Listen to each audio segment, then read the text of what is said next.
जय गुरु जी संगत जी, जय गुरु जी, शुक्राना गुरु जी, अनंतम अनंतम शुक्राना गुरु जी के चरण कमलों में मेरा कोटि कोटि प्रणाम और सारी संगत जी को जय गुरु जी। संगत जी, गुरु जी के इस चैनल पर आपको प्यारे प्यारे ब्लेसिंग्स भरे सत्संग सुनाए जाएंगे। गुरु जी की ब्लेसिंग्स लेने के लिए और ऐसे ही प्यारे प्यारे ब्लेसिंग्स भरे सत्संग सुनने के लिए गुरु जी के सत्संग चैनल को सब्सक्राइब करें और नोटिफिकेशन को भी ऑन कर लें, ताकि जब भी नया सत्संग का वीडियो अपलोड हो तो उसका नोटिफिकेशन आपको आ जाए और जल्दी से जाकर आप गुरु जी चैनल पर सत्संग को सुन पाएँ, उनकी प्यारी प्यारी सी ब्लेसिंग्स ले पाएँ। जय गुरु जी, शुक्राना गुरु जी, अनंतम शुक्राना गुरु जी। तो संगत जी, चलिए, जिस तरह से संगत जी ने मुझे सत्संग को व्हाट्सएप के माध्यम से रिकॉर्डिंग करके शेयर किया है, मैं उसी तरह से इस प्यारा प्यारे सत्संग को शेयर करूँगी। Thank you so much. जय गुरु जी, शुक्राना गुरु जी। तो चलिए संगत जी, मंत्र जाप करते हैं। ओम नमः शिवाय, शिव जी सदा सहाय। ओम नमः शिवाय, गुरु जी सदा सहाय। ओम नमः शिवाय, शिव जी सदा सहाय। ओम नमः शिवाय, गुरु जी सदा सहाय। जय गुरु जी। तो संगत जी, अगर आपको भी अपना सत्संग हमें शेयर करवाना है गुरु जी चैनल पर, तो प्लीज़ आप डिस्क्रिप्शन बॉक्स में जाइए, वहाँ पर व्हाट्सअप नंबर दिया गया है, आप उस पर हमें रिकॉर्डेड सत्संग शेयर कर सकते हैं। गुरु जी की सेवा हमें प्राप्त होगी, इसी बहाने से हम बहुत अपने आप को भाग्यशाली समझते हैं। Thank you so much. आप अपनी प्यारी सी मैजिकल जर्नी हमारे साथ शेयर कीजिए। Thank you so much. जय गुरु जी, शुक्राना गुरु जी। तो संगत जी, चलिए, आगे जो आवाज़ सुनने वाले हैं आप, वो है संगत आंटी की, जिन्होंने अपना नाम रिवील नहीं किया है। Thank you so much. जय गुरु जी। आप सभी संगत को मेरी ओर से जय गुरु जी। मैंने अपने पिछले शुक्राना सत्संग में आप सभी के समक्ष ये पूरी बात बताई कि किस प्रकार से मैंने माँ काली की पूजा की और उसके बाद से माँ काली ने हमारी झोली भरी। आज मैं उसके आगे संगत जी आपको बताऊंगी कि मेरे जीवन में क्या क्या हुआ, और उसको शुरू करने से पहले हम गुरु जी का मंत्र जाप करेंगे। ओम नमः शिवाय, शिव जी सदा सहाय। ओम नमः शिवाय, गुरु जी सदा सहाय। ओम नमः शिवाय, शिव जी सदा सहाय। ओम नमः शिवाय, गुरु जी सदा सहाय। ओम नमः शिवाय, शिव जी सदा सहाय। ओम नमः शिवाय, गुरु जी सदा सहाय। ओम नमः शिवाय, शिव जी सदा सहाय। ओम नमः शिवाय, गुरु जी सदा सहाय। ओम नमः शिवाय, शिव जी सदा सहाय। ओम नमः शिवाय, गुरु जी सदा सहाय। संगत जी, जब मैंने वो 41 दिन की पूजा की, मैं उस अनुभव को आप सभी के साथ शेयर करना चाहूँगी कि जब मैंने वो 41 दिन का रिचुअल किया, उस टाइम पे हमारे जीवन में बहुत सारी समस्याएं आई। जैसे कि देखा जाए तो कोई है जो हमें उस पूजा को करने से रोक रहा है। रोज़ नित्य प्रति एक नई समस्या आकर खड़ी हो जाती थी, लेकिन गुरुपा का साथ ऐसा रहा कि जो कोई भी समस्या आती चली गई और उसका समाधान होता चला गया। किस प्रकार से वो 41 दिन गुजरे, और उन 41 दिनों में माँ काली ने मुझे साक्षात ये दिखाया सपने में कि कौन है जो ये सब कुछ कर रहा है, और मैं उनसे सवाल भी कर रही हूँ और वो मेरे को उस सवाल का जवाब भी दे रही हैं। मैं तो विश्वास ही नहीं कर पाई कि घर का कोई ऐसा सदस्य भी ऐसा कर सकता है। और उस वक्त ऐसे ऐसे सपने मैंने देखे जो मैंने कभी सोचे भी नहीं थे, और उसको देखकर शायद मैं डर जाती। एक उसमें से सबसे अच्छा जो भयावह सपने थे वो मैं आपके साथ शेयर नहीं करूँगी, लेकिन जो सबसे अच्छा सपना था वो मैं ज़रूर आपके साथ शेयर करूँगी। कि मैं एक घर में खड़ी हुई हूँ और एक बड़ी सुंदर सी महिला है, बड़े सुंदर उनके हाथ हैं और बड़ा पतली दुबली एकदम, और क्या वो मुझे कुछ एक लड्डू सा खिला रही हैं, जिसमें जैसे आपने कभी देखा हो कि कुछ दवाई वाला एक लड्डू होता है जिसमें सौंठ और तरह तरीके से बनाया जाता है। बस मुझे स्वाद याद है, लेकिन मैं बस सौंठ का स्वाद याद है, इतना मैं आपको बता सकती हूँ।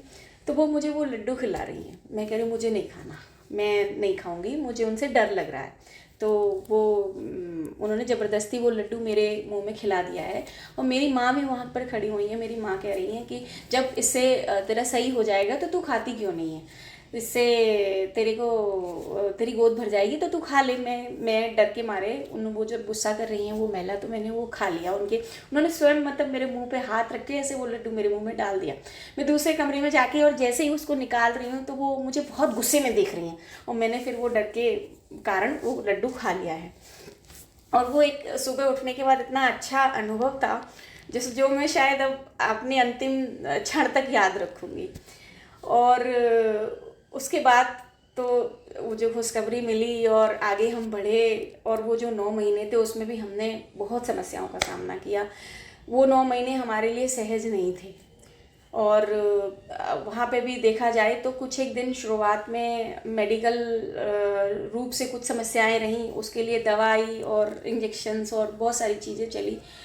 और जब वो थोड़ा सा स्टेबल हुई 3 मंथ्स के बाद, तो चौथे या 5वें महीने से अलग तरीके की समस्याएं शुरू हो गई। कि क्योंकि संगत जी मैं काम वर्किंग हूँ, तो क्या होता है कि कभी कभी काम ऐसा आ जाता है कि बहुत देर देर तक आपको काम करना पड़ता है। लेकिन देर तो ठीक है, 7 बजे तक, 8 बजे तक, 9 बजे तक वो भी समझ आता है। लेकिन उस टाइम पे संगत जी मैंने पूरे 5 महीने रात में 3-3 बजे तक काम किया ऑफिस में बैठकर, और मेरे हस्बैंड अपने ऑफिस में बैठ के मेरा इंतज़ार करते थे। और जब मेरे साथ वाले जो मैं सहयोगी थे वो मुझे एक जगह पे छोड़ते थे और फिर मेरे हस्बैंड मुझे लेकर आते थे। इस तरीके का समय हमने गुजारा, और यही था उसका उद्देश्य तो कि कैसे भी बच्चा ना होने पाए। अच्छा, फिर जैसे तैसे डिलीवरी का समय आया, और मैं ये तो जान ही चुकी थी तब तक कि कौन है वो सदस्य जो ये सब कुछ करवा रहा है या जिसने ये सब कुछ करवाया। अंततः ये हुआ कि जब डिलीवरी का समय आया और मेरे ससुराल पक्ष से लोग आए, आके मतलब वो तो सब मालूम ही था कि तमाशा होना ही होना है। कि वहाँ डॉक्टर से छुट्टी लेने के बाद जब हम घर में आए जैसे ही, तो रोज़ पहले दिन आने के बाद ही एक समस्या ये हुई कि जो बच्चा था वो मतलब एकदम निस्तेज सा हो गया। ना वो दूध पी रहा है, ना वो रो रहा है, कुछ भी नहीं हो रहा है। तो उसको फिर से डॉक्टर के पास ले जाया गया, तो डॉक्टर ने उसका ब्लड सैंपल वगैरह लेने के लिए जैसे इंजेक्शन वगैरह लगाते हैं, तो वो रोया ही नहीं। तो डॉक्टर बोले कि आपने इसको लगता है बहुत अच्छे से फीड कराया हुआ है, तो इसलिए बिल्कुल रो नहीं रहा है। तो फिर हम लोगों ने उनको बताया भी कि भाई समस्या ही यही है कि बच्चा रो ही नहीं रहा है, ना कुछ दूध पी रहा है, बस ऐसे ही निस्तेज सा पड़ा हुआ है।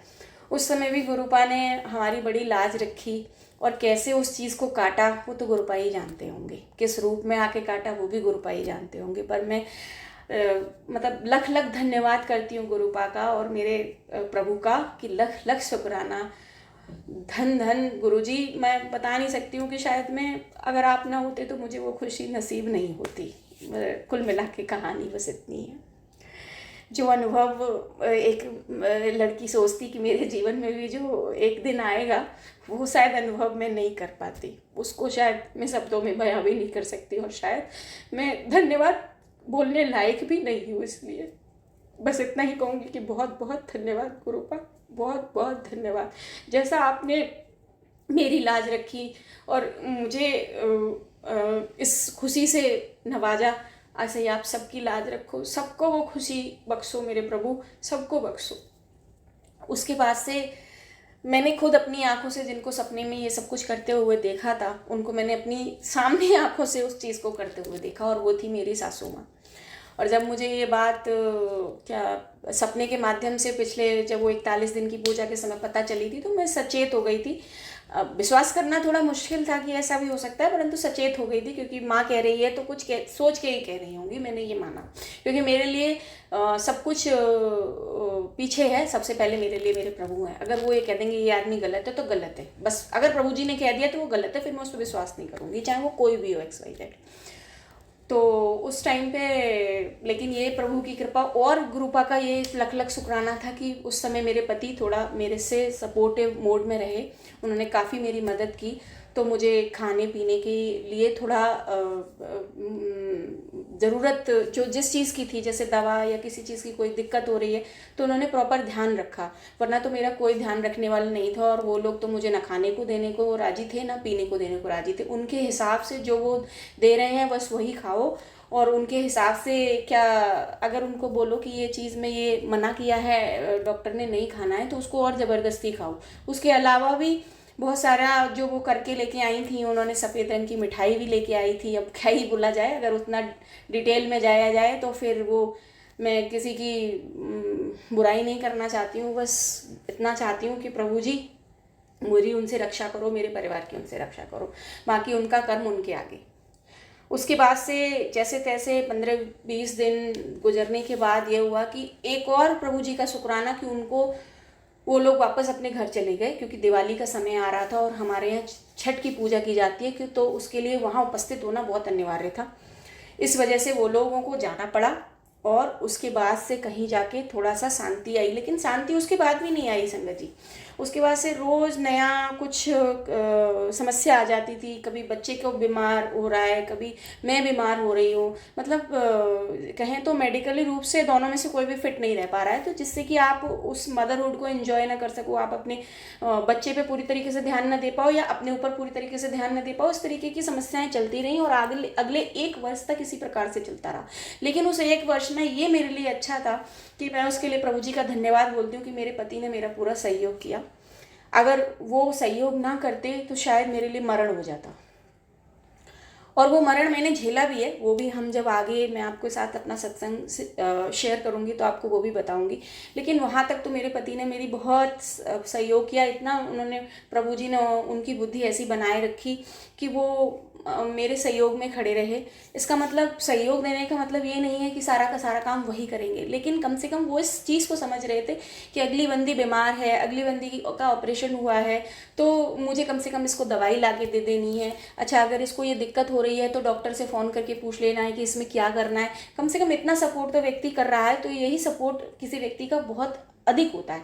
अगर बच्चा बीमार है तो उस चीज़ को वो ध्यान दे रहे हैं कि हाँ, बच्चे को दवाई ला के देनी है, बच्चे को डॉक्टर को दिखाना है। इस तरीके का ध्यान उन्होंने रखा, जो उनकी एक पति की जिम्मेदारियां होती हैं। पति की जिम्मेदारी ये नहीं होती है कि वो बैठ के घर में रोटी भी बनाएगा, घर में बैठ के बर्तन भी साफ करेगा या घर के काम करेगा, नहीं। उसकी जिम्मेदारी होती है अपने परिवार को अपने दिल से उसका ख्याल रखना, और कभी कोई ज़रूरत है तो सामने वाला बंदा या उसकी पत्नी या उसका बच्चा कुछ कह रहा है तो उस पर ध्यान देना। अगर वह गलत है तो उनको समझाना कि नहीं, यहाँ पर आप गलत हो, और अगर वो सही है तो उनके लिए खड़े रहना कि नहीं, मैं तुम्हारे साथ हूँ, चलो इसको कैसे करते हैं, हम देख लेंगे। तो ये पति का सहयोग होता है। पति बाहर जाके काम कर रहा है और पत्नी अगर घर में रह के घर संभाल रही है, दोनों की जिम्मेदारियां तो बटी हुई हैं, उसी हिसाब से दोनों को अपनी जिम्मेदारियों को पूरी तरह ध्यान देना है। वो चीज़ उन्होंने बखूबी निभाई। मतलब मैं कहती हूँ कि मुझे ज़्यादा बहुत बड़ी बात नहीं बोलनी चाहिए कि शायद मेरे लिए जैसे लगता है भगवान ही बैठे हुए थे। वो इस तरीके से उन्होंने मेरा ध्यान रखा और बच्चे का ध्यान रखा। तो मैं भी, मतलब मेरा भी प्रयास ये रहता है कि किसी को मेरी तरफ से तकलीफ़ ना हो, तो वो प्रयास उन्होंने भी बखूबी निभाया कि मेरी वजह से मेरे पत्नी और बच्चे को तकलीफ़ ना हो। मैं जो कर सकता हूँ, जितना कर सकता हूँ वो मैं करूँ।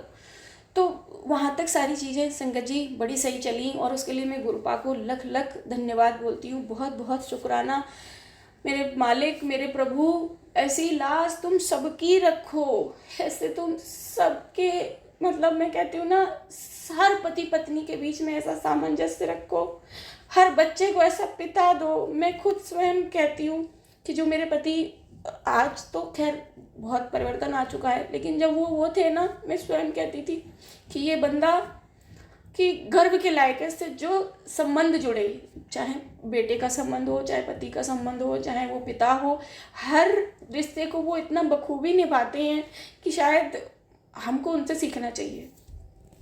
और चीज़ें, मतलब समस्याएं आई, लेकिन हमने मिलकर उन समस्याओं का सामना किया और प्रभु जी ने हमारी नैया पार लगाई। और जैसे तैसे बच्चा 1 साल का हो गया, लेकिन उस 1 साल के बीच में उन्होंने इतने क्लेश करे, इतने, और क्लेश भी इस तरीके से नहीं करेंगे कि सीधे सीधे करें तो शायद बुरे बन जाएंगे।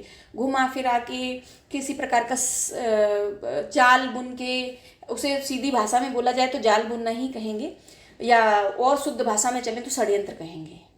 ज़्यादा डिटेल में किसी की निंदा नहीं करनी चाहिए, लेकिन वो गलत काम ही है। मतलब गलत काम करके किसी भी प्रकार से, या तो बच्चा मेरे पास आ जाए तो ये दोनों अपनी ज़बरदस्ती, मतलब मेरे को जैसा मैं कहूँगी वैसा करेंगे, या मतलब जो बन सकता हो, साम दाम दंड भेद करके किसी भी प्रकार से बच्चा मेरे पास आ जाए इस तरीके से। लेकिन वो बन नहीं पाया उस अगले 1 साल में, और उसके लिए मैं प्रभु जी को बहुत बहुत बहुत धन्यवाद बोलती हूँ।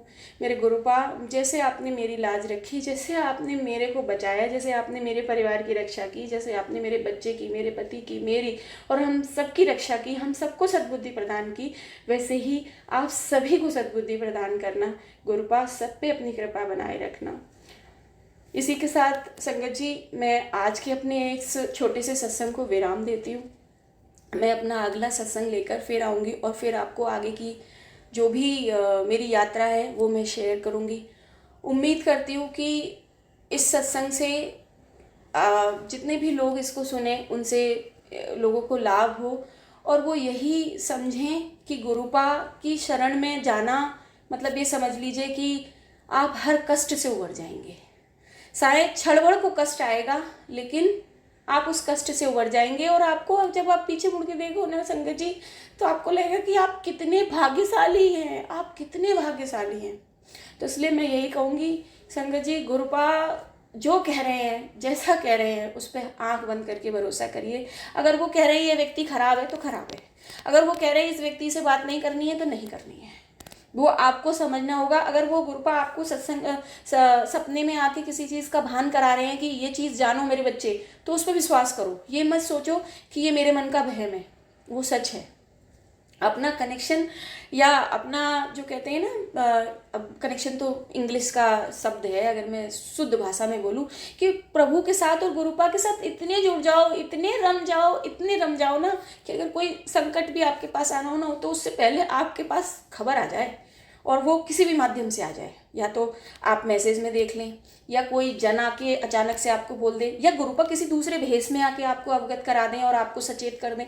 आपको अपने आप को बस प्रभु में ये समझ लीजिए रमा देना है, तो कोई भी संकट आपके जीवन में ना तो आपको गिरा नहीं पाएगा, ना आपका कुछ बुरा कर पाएगा। इसलिए गुरुपा की शरण में रहो और बस उनके चरण कमलों की सेवा करो, वही जिंदगी है। और नाम सिमरन करो, जो गुरु मंत्र है, जितना आप नाम सिमर कर सकते हो, जितना गुरु मंत्र सिमर सकते हो। गुरुपा बोलते हैं शब्द सुनो, गुरबानी सुनो, शिव पुराण पढ़ो। पढ़ो संगत जी, वाकई में उसको पढ़ने से लाभ होता है, आपके कष्ट कटते हैं। तो मैं बस इतना ही कहूँगी, और इसी के साथ अपनी वाणी को विराम दूंगी, और अगले सत्संग में फिर आपसे मिलूंगी। जय गुरु जी, शुक्राना गुरु जी,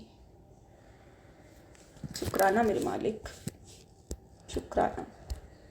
ओम नमः शिवाय, शिवजी सदा सहाय। ओम नमः शिवाय, गुरुजी सदा सहाय। ओम नमः शिवाय, शिवजी सदा सहाय। ओम नमः शिवाय, गुरुजी सदा सहाय। ओम नमः शिवाय, शिवजी सदा सहाय। ओम नमः शिवाय, गुरुजी सदा सहाय। ओम नमः शिवाय, शिवजी सदा सहाय। ओम नमः शिवाय, गुरुजी सदा सहाय। ओम नमः शिवाय, शिवजी सदा सहाय। ओम नमः शिवाय, गुरुजी सदा सहाय।